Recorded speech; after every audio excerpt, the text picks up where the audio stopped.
ইফতারি সামনে রেখে দোয়া কবুল হয়। বিশ্বাস হয়? কি সামনে রেখে? সামনে ইফতারি।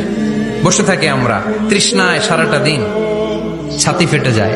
আল্লাহ দেখে, দেখতে দেখতে আল্লাহর একটা সফট কর্নার তৈরি হয়। এটাই সুযোগ কাজে লাগানোর, ঠিক কিনা? মুমিন ঝুঁকবো যে কোপ মারে, সময় মতো কাজ করে, ঠিক কিনা?